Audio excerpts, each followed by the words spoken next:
Guys, to be honest, not many changes. What happened yesterday is what we were anticipating.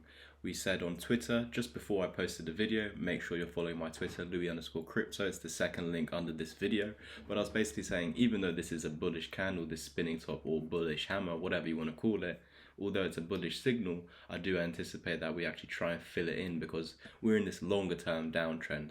And because of that, that basically means we're in a bear market or a manipulated market, I like to call it. And so the manipulated market, we could see the exact same candle, but because it's in a different location, some people might say this is support, some people might say this is resistance. And because of that, this could have been a bullish hammer or a spinning top here, but it also could have been a hanging man. And the same in this scenario here, because we're at support but also at resistance, it could be either. So what I would personally say is at first, it's going to try and break the low. So yesterday I said, let's not close below this. We can't lose this, but we know the level we also don't want to lose at all is 18.6k, and this is the level that's keeping us bullish. This is the first ever higher low that we had since June. So we bottomed out at 17.6k, and that first higher low was right here, 18.6k. If you've been following the channel, you know this by now. And so we've come and filled in this wick basically by trying to lose it. It failed to lose it, and you can see with the wick you do have a higher low. If we're looking at the body candle closes, this body here is still higher than this body. So until I see a body below this, it's not bearish. So it means that at the moment we still are bullish in the, looking at this trend. As long as we're above this low, you have a higher low, and that's an uptrend structure. So let's continuously hold that higher low. Don't forget, I've already mentioned in all of yesterday's updates, there is a 50% discount only on the course at the moment. I will have mentorship slots available in opening up in the next week, so message me about them, but that has no discount. The course is what has a 50% discount. It's £150 down from 300. I will talk about it in a bit more detail if you want to private message me over my Twitter, Louis_crypto. But yeah, 30 videos, 6 hours of content. You get it for life. You get my Discord chat included for free till my bull market targets. You get my crypto portfolio as well. Any calls that I have in the chat, any specific investments or trades, I basically put what I'm doing personally in the chat so you guys can follow along with what I'm doing personally. Yeah, more details if you want to just message me. This is a Bitcoin update, but yeah, don't forget that 50% discount lasts until Monday. So again, if we are losing this 18.6k low, we know we do have some targets to the downside. Before we had these green lines, we already had the Fibonacci's because we measured from the low to the high. Once this move upwards had finished, and how do you know it's finished? Just wait for it to start actually coming down, retracing to the golden pocket in between 20.2k and 21k. That's the golden pocket. So we didn't really want to lose that. I'll just draw it out briefly. I will get rid of it, but you didn't want to lose this. You actually want to hold above it. But we're not just solely relying on the Fibonacci levels of the golden pocket. We're using price action, looking at the levels, higher lows, looking at the trend, where is the trend broken, and specifically that. So that's how I know it's this location. So for me personally, I've gotten rid of that gold box for that specific reason, because I know this is the higher low, this is true support. When you're new to Fibonacci's, I recommend putting in that golden box at the 050 to the 0618 as some guidance. But if you're more advanced, you'll know that you don't just solely rely on one thing. You don't just trade because the Fibonacci, you use support and resistance. You use your EMAs, you use specific candlestick patterns or chart patterns.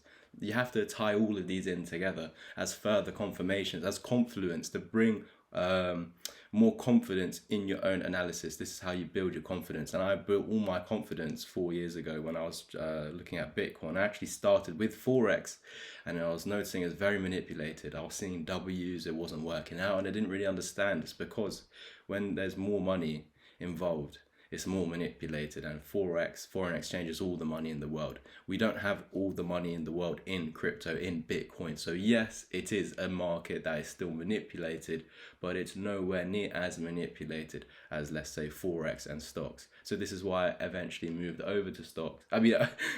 Well away from stocks, I moved well away from stocks. I moved into crypto because the success rate was beautiful. I was seeing W patterns working, but with more experience, I come to realize, and all of these experiences bad experiences, good experiences. It's all in the course. There's over £10,000 worth of information to go through to get the information, and 4 years of experience, also including strategies that were taught to me, but also strategies I came up with completely by myself.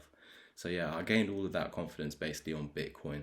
I just found it the easiest chart to read. And so yeah, that's why going forward, I look at Bitcoin as the mothership of all crypto, and that is really the chart, the only chart that matters. But when you bottom out in a dip, in a bear market bottom, it's not going to be the first one out of here, because let's say we are bullish now, because first of all, we're still holding 18.6k. This means that we're technically still bullish. Lose that, we know we're going lower. But at the moment, it basically means yes, we are bullish. We should anticipate further upside as long as this 18.6k holds. If not, we've got 16k target, a 14k target, and a 10k target. They're 3 targets. Doesn't mean all 3 will be met, but 3 of them at any point it can stop. Those are your 3 targets you're looking at. At any of those 3, it can stop, it can bounce back up. But you could go as low down as 10k. There are targets down there, the larger descending triangle. Again, if you don't break below 18.6k, this is not going to happen. And if we break above this red descending resistance and we start to actually break out above it over here, confirming a support, you will start to see an inverse head and shoulders. One shoulder, a head, and a second shoulder. Not only that, if we just ignore this, this is 1 bottom and 2 bottoms. So you've got 2 bullish patterns on top of each other, an inverse head and shoulders and a W pattern. But again, don't forget that 16k target, the 14k target out of this head and shoulder. This is a bearish one, not the bullish one. And we also have that descending triangle over here.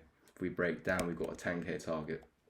If you don't lose 18.6k, that's not going to happen. If we hold above 18.6k, what we should anticipate as the next move is a pump to this resistance. It is resistance. The 20 EMA is there, so it is some sort of resistance. You should come back down. What should happen is you lose the low. I'm hoping that you don't lose the low. You somehow put this higher low and then we attack it. I would like, well, it would be beautiful if we could just push through it straight away, then confirm it as support, but I wouldn't be surprised if you reject it at first, come down, because the bears always like to test the waters. So pump up into it, reject it, get the kiss of the 20. The bears should take power here, make a lower low. But if you were to somehow find a higher low and attack it again, confirm it as support, that is beautiful as well. It would be lovely to just get a pump above it, but I'm more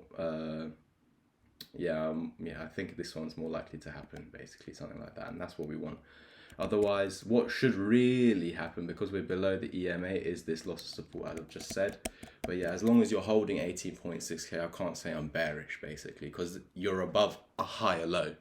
That is not a lower low, that is a higher low, that is bullish. So as long as we've got that, I have to keep saying what I'm saying, guys, unfortunately, because it's the truth, innit? But of course, lose this 18.2k low and this 18.6k support, daily close below it, then we know we're going lower. I think we spoke about the weekly the other day. Oh, no. I wanted to go back to the inverse head and shoulders. We're seeing this on XRP. I gave the call to you guys over on Twitter, but I was also speaking about it previously with the students in the crypto chat, which again, you get for free included with the course. That is 50% off at the moment over on my Twitter. Just private message me there. Please like this video, help it get to 5,000 subscribers here. Let's try and push for 50 likes on this video. And yeah, please comment and of course subscribe. Thank you guys. I'll catch you in the next one. And as always, peace.